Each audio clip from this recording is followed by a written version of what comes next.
So now, without further delay, let's begin our event sponsored by Healthways and hosted by Employee Benefit News. I'd like to introduce our moderator for today, and that is Lynn Gresham. Lynn, you have the floor. Thank you, Greg. Good day, everyone. We're pleased to have you with us for this web seminar, Using Social Networks to Drive Organizational Change. Today's program will examine how employers can use organizational network analysis to identify how information flows within an organization and who the most connected and influential players are. This knowledge allows organizations to make changes that improve results in any number of areas, but it's particularly appropriate for human resources, as you'll hear. With us today to explain and explore the uses of organizational network analysis is Dr. Rob Cross, a professor of management at the University of Virginia. Rob also is Senior Consultant for Activate Networks, formerly Med Networks, and Research Director of the Network Roundtable, a consortium of 75 organizations sponsoring research on network applications to critical management issues. His research focuses on how relationships and informal networks in organizations can be analyzed and improved to promote competitive advantage, innovation, customer retention and profitability, leadership effectiveness, talent management, and quality of work life. Rob has worked directly with more than 200 strategically important networks across 120-plus well-known organizations in industries ranging from consulting and pharmaceuticals to heavy equipment manufacturing and government. Ideas emerging from his research have resulted in 2 books, 4 book chapters, and 23 articles, several of which have won awards. His most recent book, The Hidden Power of Social Networks, Understanding How Work Really Gets Done in Organizations, from Harvard Business School Press, has been featured in numerous business magazines. Rob, it's a pleasure to have you with us. I'll now turn the program over to you. Great. Thank you so much, Lynn. And let me thank everybody for their time today and Healthways and Employee Benefit News for the chance to be here to share a few of the ideas that we've been developing around network analysis on certainly an org change and talent perspective, but also in thinking about broader wellness programs and ways of improving wellness by understanding the impact of networks on employee well-being, both physically and mentally in different ways. What I wanted to do today was walk through, in about 40 minutes or so, walk through 2 broad ideas that we've been developing over about a decade and a half. We've worked with around 300 organizations, and not so much coming at networks from an academic perspective, but more from a perspective of being able to help leaders visualize and see how collaborations are happening inside their organizations, as well as think about how to affect collaboration in those networks, as well as at a personal level, helping individuals think about and see where personal networks are either enabling their effectiveness, thinking about effectiveness both in terms of performance as well as well-being. And so I'd like to take those 2 points in turn and first think about what leaders can do differently when they have the chance to be able to see these collaborations and relational influences in organizations, the kinds of targeting they can do in messages, the ways they can shift culture, drive change, improve organizational effectiveness in multiple ways. And then I'll come back around and think on the latter part of the discussion about the same idea, but applying it to personal networks and specifically the networks of high performers and also more engaged employees that we've been studying for over a decade now to see how and where personal connectivity has a marked impact on people's engagement, their retention, as well as well-being within organizations overall. To get us started, the many ways we can map these networks and have with our partners Healthways in different ways, looking at both survey-based approaches as well as email traffic and other kinds of links that we can use to assess collaboration within organizations. What I'm showing you here is just a picture from one of my first books, real example where they were losing about over $700 million in the deep-sea drilling area of one of the major petrochemical companies because they couldn't move best practice as well across different drilling efforts that they had going on. Very, very expensive proposition where they're spending over $300,000 a day every day they're drilling. And so the core proposition here was if they could just get people collaborating better across geographic lines, in this case, there was a lot of savings that could be acquired by promoting efficiency in the drilling cycle. Real group in this case obviously was much bigger. It was about over 5,000 people. What I'm showing here is just a small corner of the network where on the left we have the formal structure, and on the right was the informal network that popped out when we used a survey-based approach in this case to understand who the key relationships were that people relied on to get their work done. So there's a line drawn between two people here. If one or the other said on the right that this is a critical person for me to be able to get my work done. Right? It's not everybody that's talking. It's the most effective and trusted ties that we see in here. And when you compare something like this, you start to pull out very different pictures of how organizations are working in ways of driving change than you tend to see if you're looking specifically just at the formal structure. As one example, we see Mitchell's of the world across literally hundreds of these that we've done over the past decade and a half. We can expect 3 to 5% of the people to account for between 20 to 35% of the value-added ties in most organizations. Yet if we either ask leaders to guess ahead of time or we look at the top talent rating systems, in most places you find the accuracy is only about 50% right in being able to pick out and guess as to who these people are. So one thing we know that the network approach can help us do is find these core players in networks and ensure that, number one, they're not potentially overloaded, which we know is a major effect on their well-being and likelihood of staying.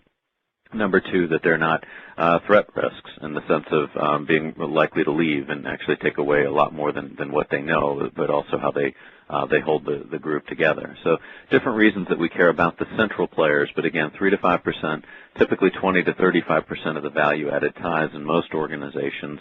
We're also equally interested from a talent perspective in those people that we see on the fringe of the network.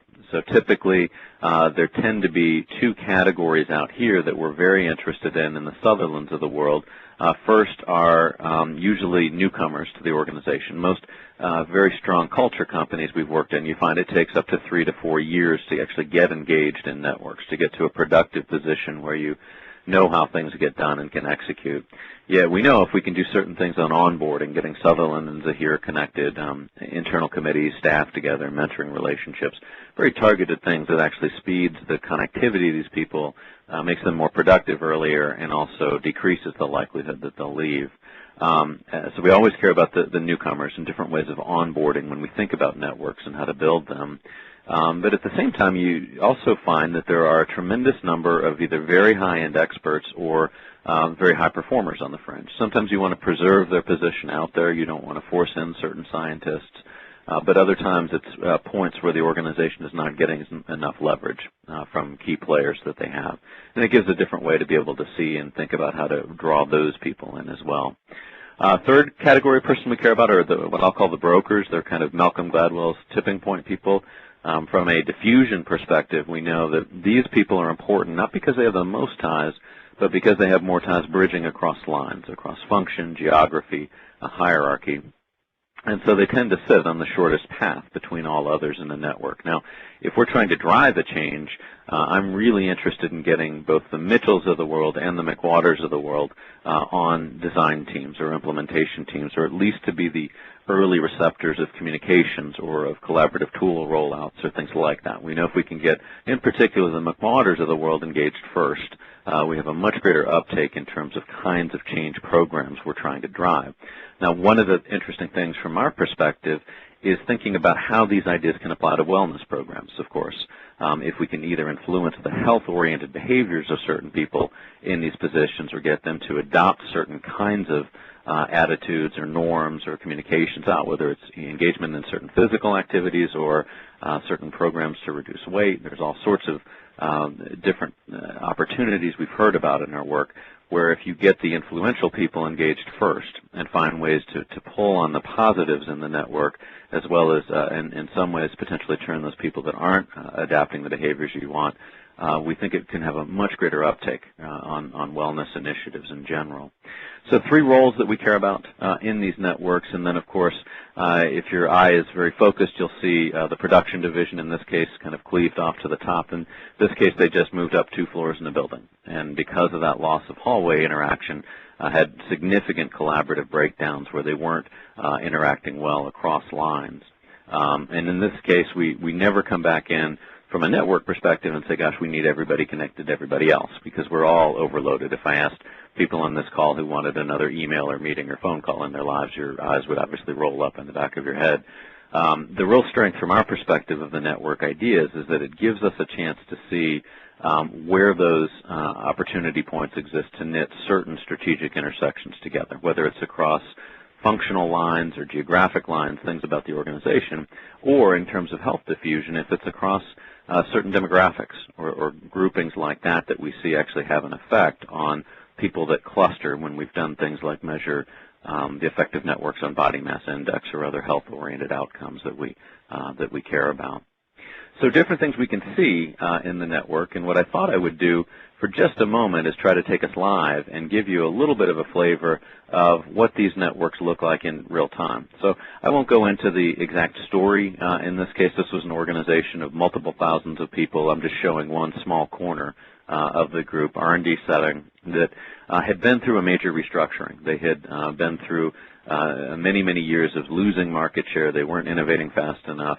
When they did innovate, the quality wasn't there, and so the management had decided to restructure.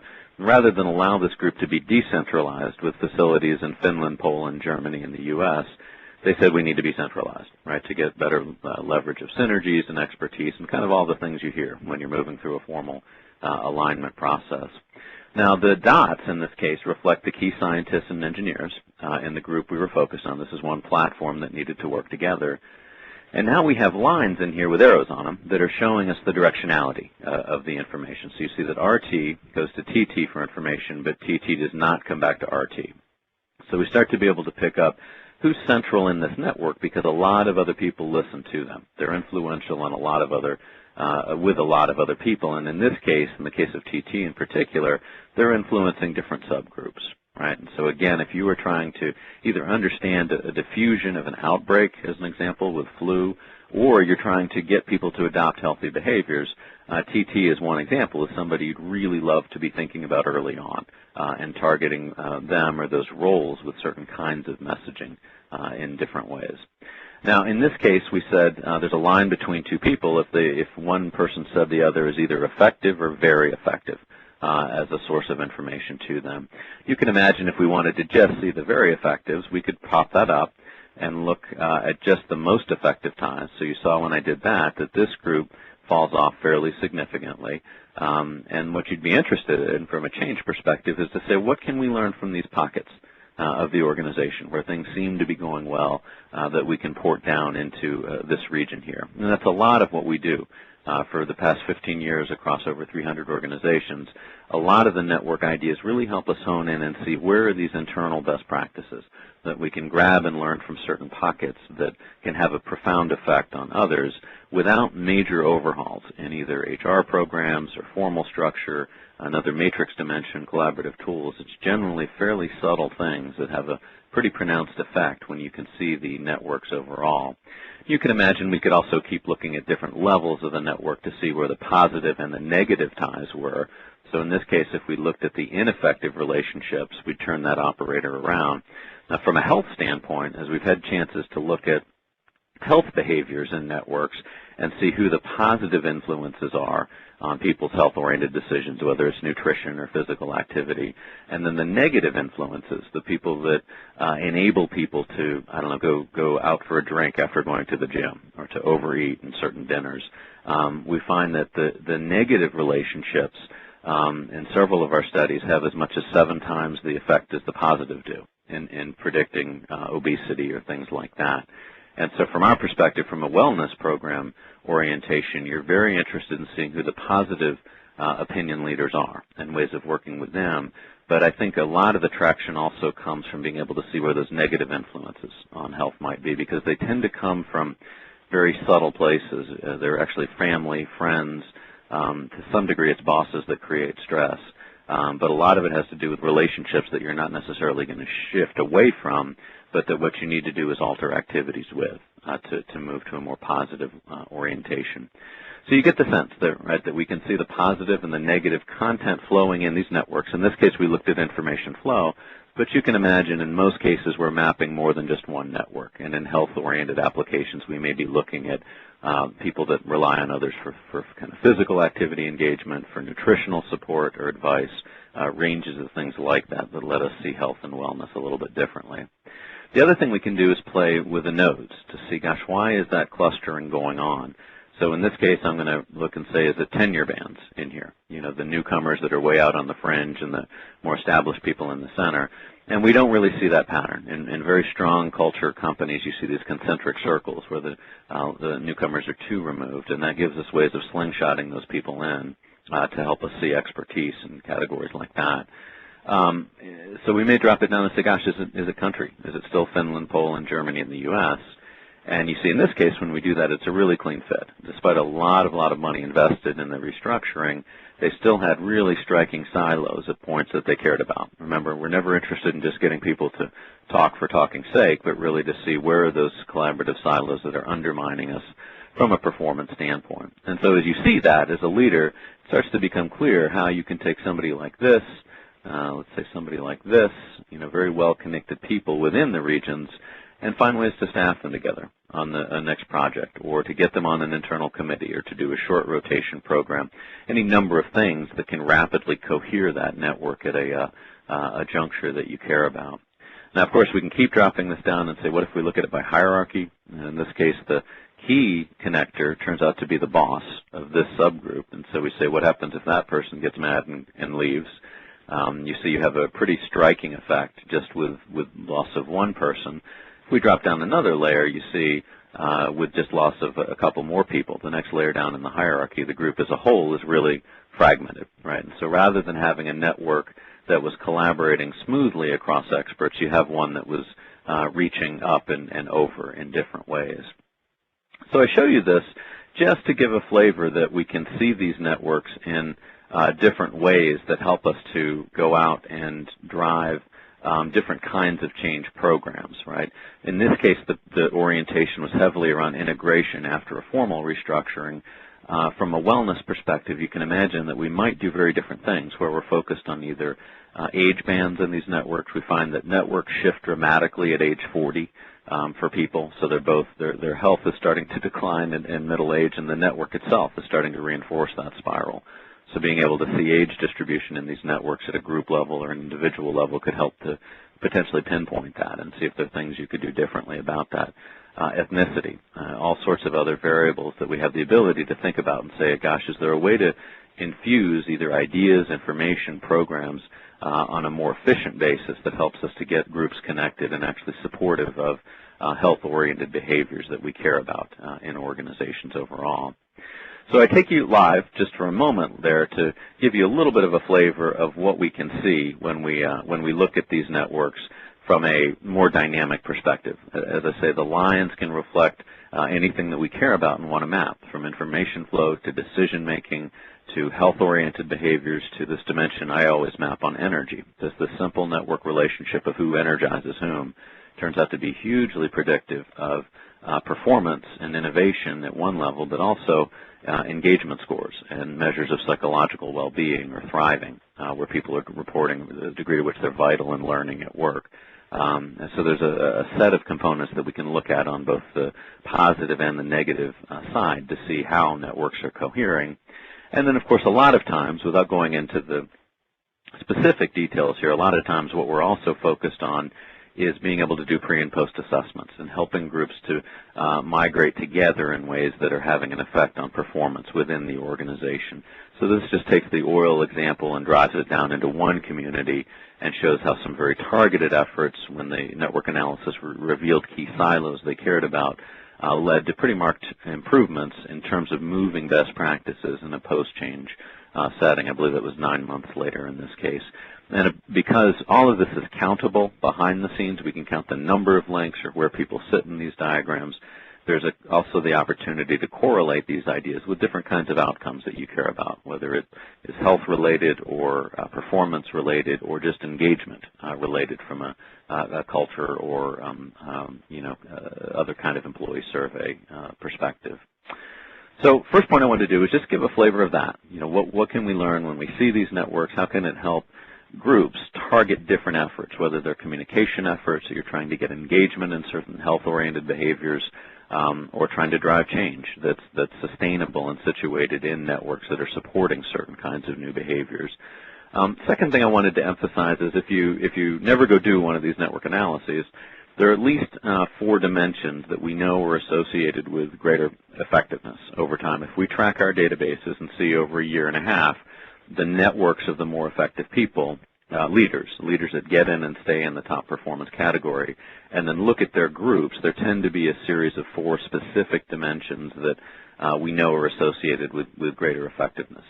First, you see the leaders not have as many of the spiking points in the center of the network, like Mitchell, if you remember from the formal and informal structure.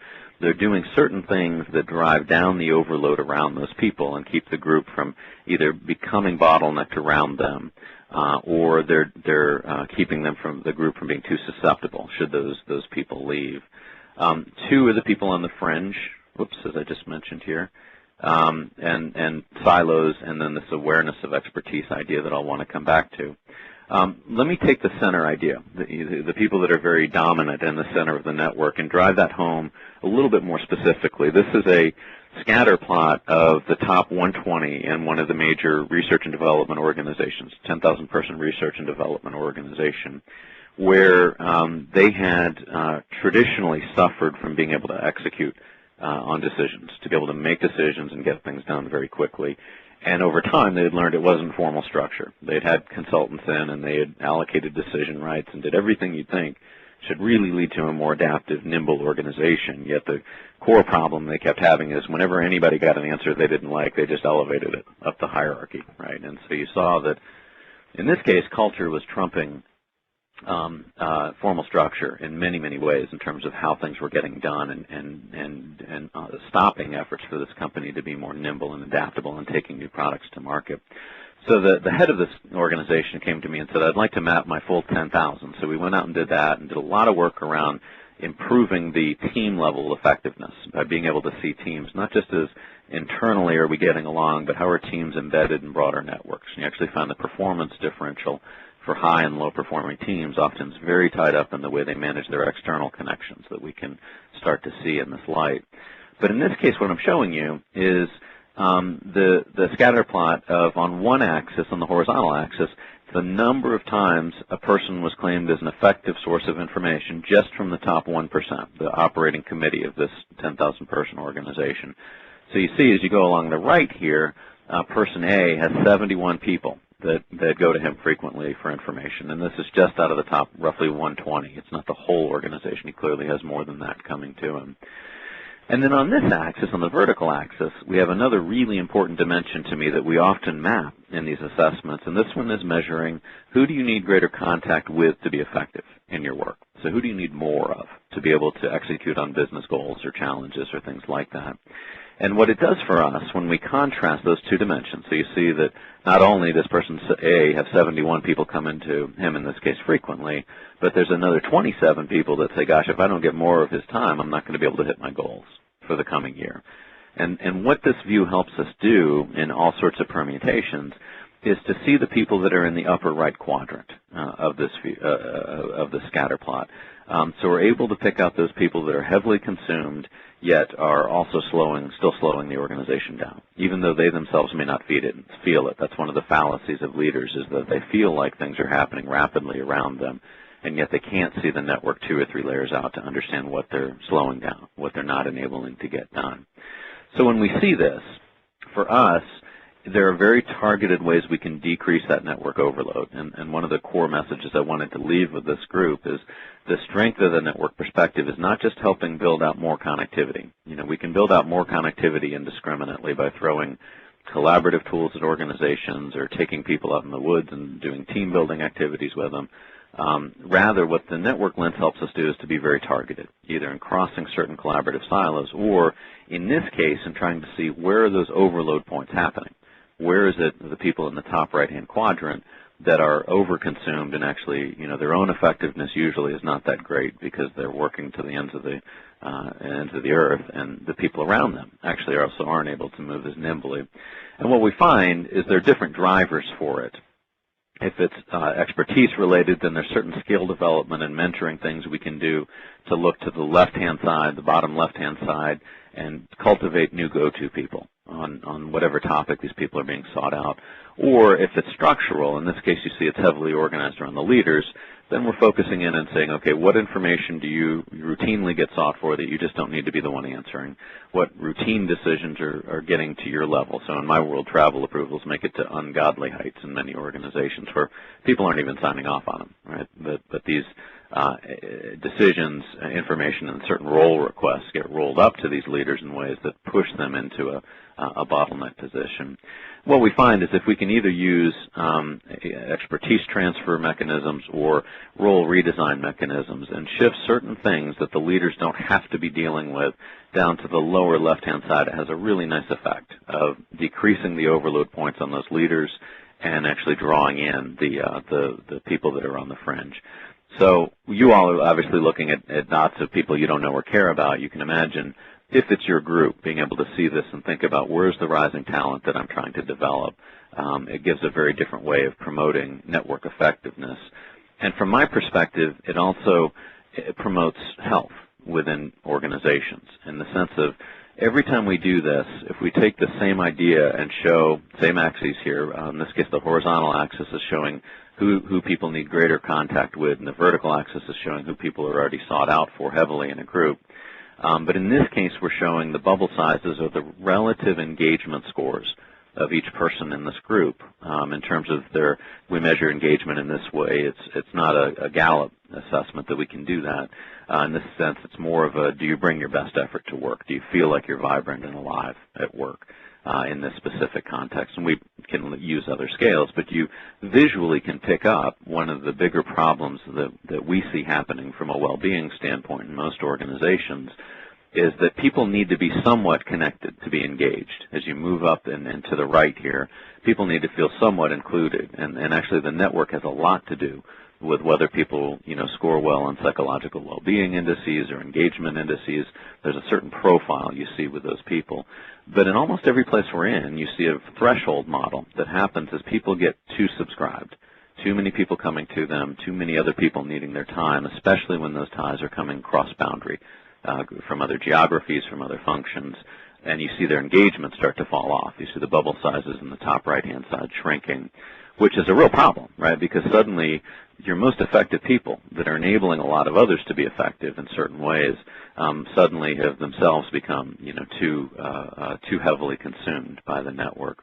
And so, again, from a targeting standpoint, it's not always the case you want to use the ideas to see where to diffuse information, where the brokers are, but also to see how and where can you shift certain demands, whether it's workload, collaborative demands, meetings, decision approvals. There's all sorts of routine things that we can start to pick up that flow in these networks that has an effect of creating overload and actually, diminishing performance in different ways.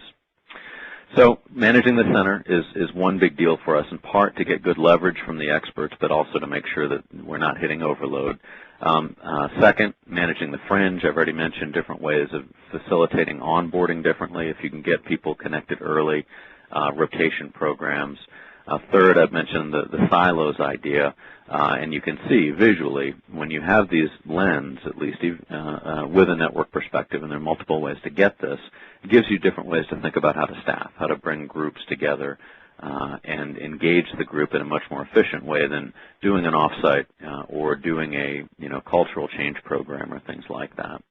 And then the last dimension for us is one that I won't have enough time to touch on as much today, but it's not just focused on information flow within groups, but also building awareness of expertise. So I may not know what a certain person knows that I'm working with, but if I may not be turning to them, but if I know what they know, then they are an asset to me. And we know that groups that have this broader meta-knowledge, broader awareness of the expertise out there, tend to be reaching more globally. They tend to outperform whether we're doing paired comparisons at a unit level or at an individual level, looking at what the high performers do. And so that's something that's easily developed by certain social media tools or other things like that, where your focus is not trying to pump more information through the group, but trying to create this awareness of expertise so that the organization is really getting global scale out there. Now, the last thing I wanted to end on here is just like we can map the full networks of groups and see different dimensions around information flow, decision-making, collaborations that generate revenue, or health-oriented dimensions, we also can produce individualized assessments for each person in the network to allow them to get a sense of the degree to which their connections are either helping or hurting them in different ways. And so for me, we came at this initially over about a 15-year period. We've been tracking the high performers over time, and specifically those leaders that get in and stay in the top performance category. And so the core question for us was, gosh, at just a basic level, is a big network a good one? Right? Because that's what most of the self-help books on personal networks are starting from, is the assumption that a big network is a good one. And if you start from that assumption, you then go out and find people that know a heck of a lot of people, and you follow them around for 6 months and come back with advice like go to a lot of meetings, give out a lot of cards, shake a lot of hands, things like that just focus on volume. What we got more interested in is it just never looked like that's what the high performers were doing in most companies we focused on. And so we started slicing it, not by looking at the personal networks of the people that knew a lot of people, but rather saying, what do the high performers do? If we take that top 20% performance category, what is it that they seem to do that gets them and keeps them in the top performance ratings outside of their individual skills? And if we take that look, we find that it actually is a negative likelihood for most people at most levels, a negative likelihood of becoming and staying a high performer and just knowing a lot of people. In fact, the volume idea, building a big network, actually introduces a series of traps that derails decision-making, creates insularity, and can cause problems for people. Rather, what we find is the high performers have a tendency first, and this has become more prominent in our work over about a 6-year period now, first to find systematic ways to drive down network demands and looking for ways to either shift portions of role, connect people under them. There's a whole set of behaviors that we've slowly focused on over the course of the past 6 years that we're understanding the more effective people do, where they're focusing not on building out a network, but specifically small day-to-day decisions that make them more efficient in managing collaboration and actually shifting demands off them in intentional ways that make them more successful over time. 2, when they do bridge out, they're doing so in such a way that creates an open network. So not a big one, but one with more bridging ties in that minimizes insularity, that increases the odds that they'll hear about novel ideas and be able to do something interesting.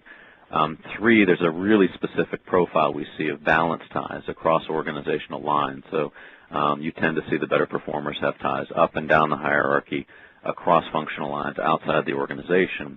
And then really importantly, they get different kinds of benefits from others. It's not just information flow, but it's also developmental feedback, even at the most senior levels, personal support, political support. There's an array of things that these people manage towards in terms of their network that helps keep them on that upward trajectory over time and not kind of faltering out. In contrast, as I said, there's a set of 4 traps that we know accrue around people that has a negative effect on their performance over time. So the first 3 things have to do with the structure of the network and things that we can deliver back to each person through their personalized websites that each individual who's taken the assessment gets. They're able to see, gosh, how do I stack up against the high performers on multiple dimensions? They don't see who the high performers are, but they get a sense of how their network profiles in various ways so they can see where to decrease time or increase time. And then the last dimension is very geared on behaviors. And we do find that the better performers, the more effective people, do things differently, but it's not by virtue of volume of reaching out.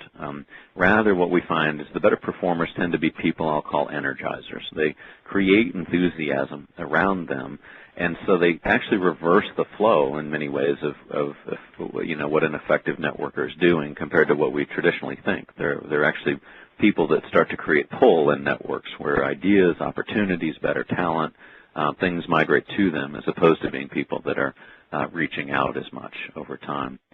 So given the time here, let me push down a little bit and hit on just two ideas here to emphasize those and how we can take action on that. So these are some of the specific structural and behavioral things we hone in on when we're looking at reducing network overload. So when people get the personalized websites back, they're able to see how and where they can take pretty specific actions that help them to reduce collaborative demands that are not adding value in certain ways. And then when we focused on the bridging out piece, this is the kind of profile that we tend to see of the high performers over time. You see in this case, this is broadly speaking across over 300 organizations. As you can imagine, when we get into specific places, we may do this by role, and you'd certainly see that a business-to-business marketer looks different than an R&D scientist, right? But the ability still to kind of create these role profiles that help us see, okay, what does a top 20% performer do in this job? How do they get leverage from their networks? Then still enables the organization to embed that back into onboarding programs, leadership development programs, career planning mechanisms. Many organizations use the personal network websites that get created to then port into the career planning templates of that organization so that the groups are focused on both what needs to happen from people are focused on what needs to happen from an expertise standpoint and what skills they need to build, but also what networks they need to cultivate. But the broad categorizations here across the organizations is an effective tie up, and then an effective tie is up and laterally up and to the right here. Usually it's somewhere between 5 and 10% of the person's network that they're cultivating political support, getting exposure, for what they're up to. It's not more than 10% because then you tend to have people playing political games and they start to lose the support of their peers. If you keep going kind of clockwise with me, the internal peer-based networks don't have to be at the same level as the person, the same function as the person, but the same level of abstraction in terms of problem solving. This energy dimension on the bottom tends to typically be about 4 times the predictor of a successful person as any other variable we've seen, certainly much bigger than anything about the person individually, that ability to kind of create followership and see it in networks this way. Customer input and then external ties all come into play. So it's a balance of kind of an open network as well as a set of relationships these people are, a set of benefits these people are getting through networks. So when we're live, and I'm sure these slides will be made available, what we'll prompt people to do is think a little bit about where are the spheres that you need to invest in. Right? If we've first talked through how and where you need to delayer, then the next step is where do you need to invest in, and thinking categorically in terms of bridging ties from an information standpoint, going across the top here, political support and influence ties, and then developmental ties. We know that these are all critical pieces of people's connectivity for the people that are successful over time. But then the other dimension we also focus on the bottom half of this grid that I want to make sure I end on here from a well-being standpoint, is not just looking at effectiveness in terms of a high performer, right, what a top performer does, top 20% performer, but also thinking more broadly about what do, generally speaking, happy people look like in organizations. We actually started this work looking at physical health and saying, gosh, do physically healthy people seem to manage connections differently around them? And you find that they really do. There's a certain portfolio of connections they seem to manage that keeps them accountable on a positive side, and that also helps them avoid the negative effect, the detrimental effect from those people that enable unproductive behaviors, right? And that, to me, is very valuable from a wellness standpoint. If you can deliver that information back to people and help them see how and where they have certain influences, then as opposed to just giving people ideas on joining a Weight Watchers Club or something like that, you have the ability to help each person develop a customized support infrastructure around them to both see the positive domains they want to reach out to, but just as importantly, see the negative influences as well. So we worked with that idea on the physical health front for some time, and then we backed away and said, gosh, just like I said, what about happy people at work? And these are across hundreds of assessments. Many organizations we work in multiple years, and so we've done a lot over the past decade, close to a decade now, where we started including psychological well-being scales or thriving scales, resilience scales, all things kind of gearing towards this idea of what creates a happy person, broadly speaking, at work. And what we find are three things, and I want to make sure we wrap on this to give a flavor of how we can see some of these ideas and networks and have an influence from a well-being standpoint.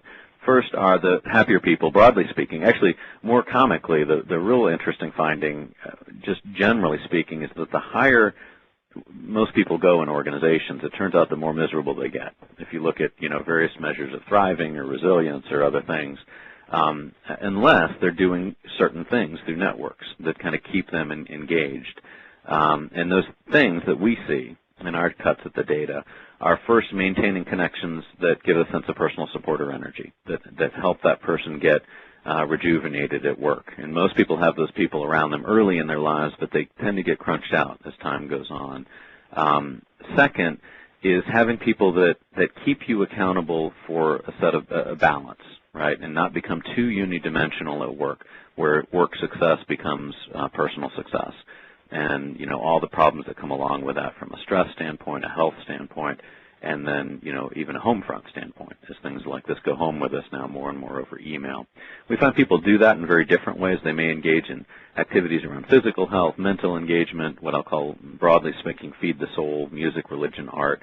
But they're the happier people, the people that are doing better on the psychological well-being measures and others. They're investing in some of these activities with other people. And it's the investing with others that over time keeps them accountable and to not let things slip, and also gives them a broader social element as opposed to just going to a gym to blow off stress by yourself.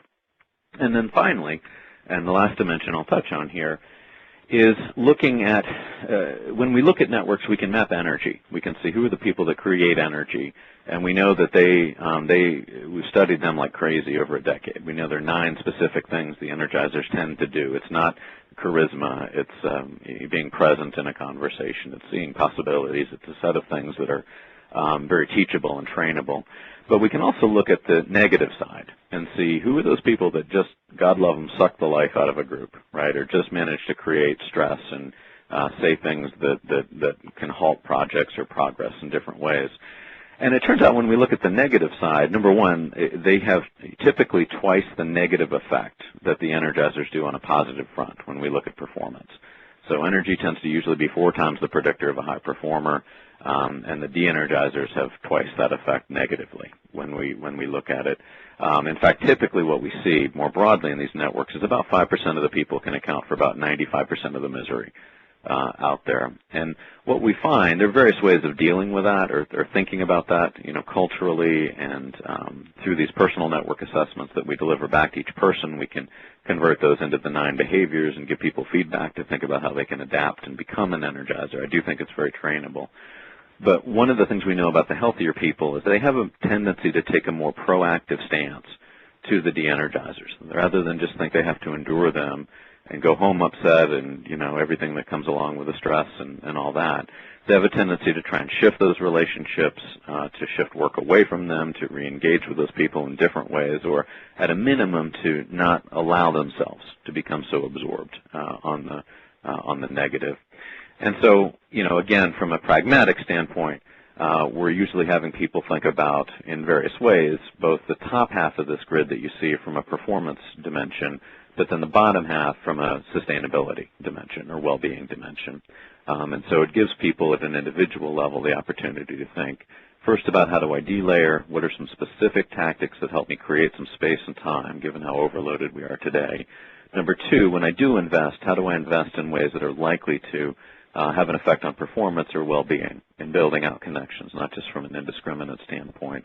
And then number 3, there's a behavioral component that has a lot to do with energy in this as well. So this, of course, is built a lot around the performance standpoint and physical well-being, mental well-being standpoint. We're doing more and more work with Healthways and others to really build out the physical side of this and think, more broadly speaking, where and how do we influence these networks for wellness purposes at a unit level, and the right ways of going about that, because we can be much more targeted in driving change and influence when we can see these collaborations.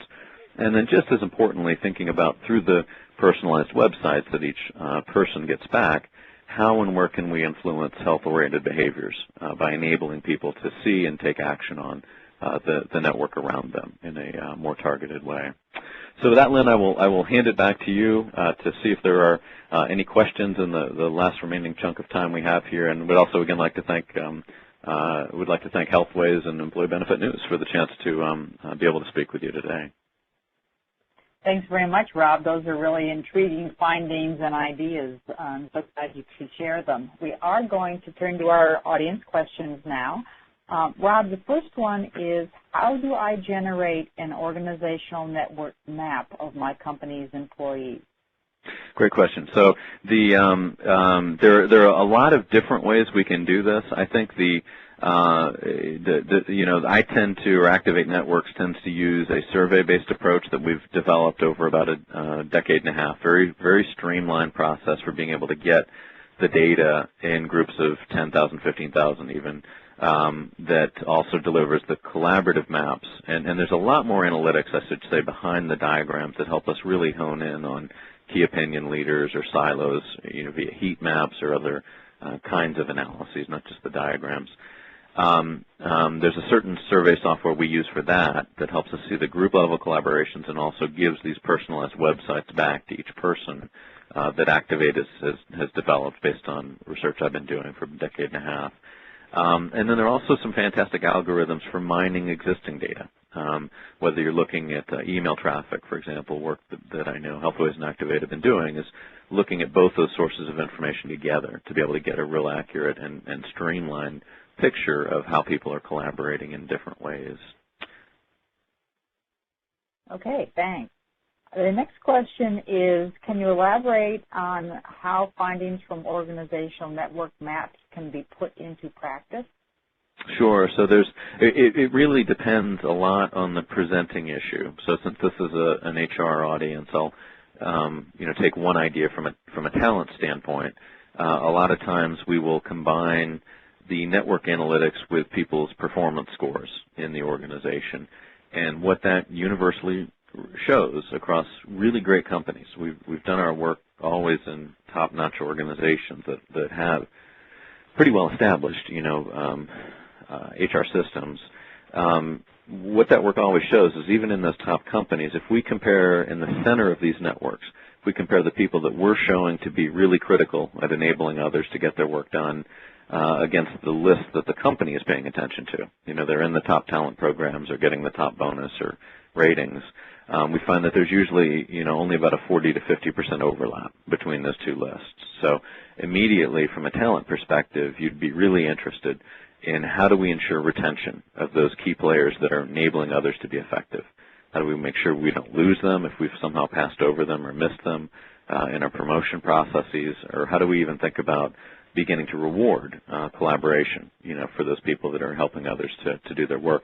And then the same thing on the fringe of the network. If we, again, profile the high performers, you'll find typically, and especially in high bonus-oriented settings, investment banking or certain professional services organizations or sales, you'll find about 20 to 30% of the top performers out on the fringe. So they're people that have figured out how to get their own numbers, but they're not providing leverage back to the organization. So that's just one simple, use out of maybe 5 or 10 that tend to come out of each of these assessments we do, where it helps you hone in from a talent perspective a little bit differently. You focus on who are the key players that we're missing, how do we draw in those people on the fringe, whether it's in staffing differently, and then if we profile the high performers, the top 20% performers, then you start thinking about, gosh, how do we embed that understanding in our onboarding process? We help those people in the first 6 months cultivate a network more rapidly that we know is going to be associated with their success and, can have an effect that way. There's all sorts of others, as you can imagine, all sorts of other uses depending on the nature of the group that we're focusing on and the core outcomes that they're looking for. But hopefully that gives at least one flavor of the kind of things that companies do with the results. Very good. Once I have a network map of my employees, how do I use it to amplify my wellness programs and messaging? I think it can allow you to do a handful of things. First is targeting messaging and getting messages out to certain key people that have the greatest likelihood of diffusing it in ways that you want, whether these are key brokers that sit at inflection points in the network, or if you're trying to just be able to understand certain things demographically. It helps to see the effect of ethnicity in certain ways and who the key integration points might be, just a range of things like that. I think the second thing, though, to me that's even more interesting is trying to find ways to create an epidemic more rapidly. And so I know certain organizations that have used these ideas have formed weight reduction clubs and had a really nice effect by picking people well from the network to get them engaged first, and then they get their peers engaged, and you just have a much more thoughtful diffusion of the behavior you're looking for and kind of social reinforcement behind it. I imagine I've focused more on weight reduction when we've studied body mass index or things like that in here, but I imagine the exact same things would apply if you think about other kinds of behaviors that you're trying to encourage, like physical health-oriented behaviors, or that you're trying to move away from, like alcohol intake or fast food intake or things like that. So that's one way of doing it. I think the other really big thing that we didn't bring in, given the short time frame, we didn't bring in visuals of the personal network websites that each person gets back, but I think that's going to be holds tremendous potential as we advance these ideas to help each individual at a personal level cultivate a network that's appropriate for them and begin to put in place, maybe actions to go to Weight Watchers or things like that, but also to cultivate a network that will more likely keep them engaged in those behaviors over time. Thank you. Next question is, are we able to obtain more information about this subject through your research or a website or books, etc.? Sure. So there's a tremendous amount of material that Activate Networks has on things that I've been doing over time, as well as Nicholas Christakis and others. And so I'd say the best person really would be the William Geller, who you see right up here right now, to be able to reach out to for more information or ideas there. Okay, great. Will the social network map of employees mirror the official organization chart of employees? I would say, this is a gross stereotype, of course, across a lot of this work, but I would say, generally speaking, well, there's a lot of answers to that question, but generally speaking, no. Not as much as people expect it to. People are always very much surprised by a wide number of very central people in these networks that they didn't expect to be there, that have gotten very prominent because people trust them, or they're experts, or they've been around a long time. There's all sorts of mechanics at work when you can see the network that way. Generally, if we look at what seems to get people in the center of these networks, I would say, broadly speaking, 50% of it is a product of formal structure. It's the information that certain roles hold, the decisions that they get to make, and the resources they get to give out, money, help, whatever it may be. But at least 50% of it is also unique things about the people or the relationships that drive, certain people to be very well connected in the networks. So, for different reasons, you see a lot of times either silos where you don't expect to see them by virtue of formal structure, or overload points where inefficiencies exist and too many people are talking that you wouldn't expect if you just look at formal structure, as well as the key opinion leaders are very, very different than who you would pick if you just picked from formal structure. Now, that does alter by industry, and so oddly enough, you find that some industries, military, government, are less hierarchical than people expect, and others, professional services, are much more hierarchical than people expect. So there are a lot of nuances to what I'm saying. Very interesting.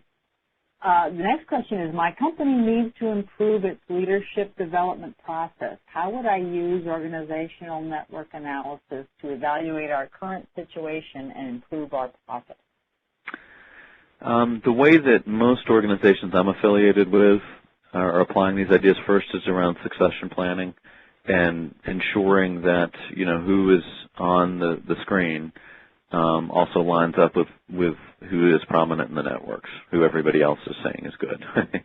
And so there's an element of it from a planning perspective that the ideas can be very helpful in identifying key people that you want to be watching out for in the future.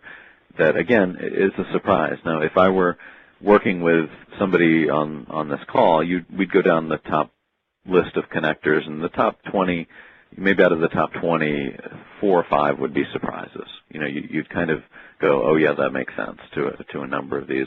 Where you really start to get surprises are in the next, 20 to 60, let's say, depending on the size of the group. But you start to really getting those, oh my gosh, experiences. I hadn't thought about that. We haven't been watching out for that person.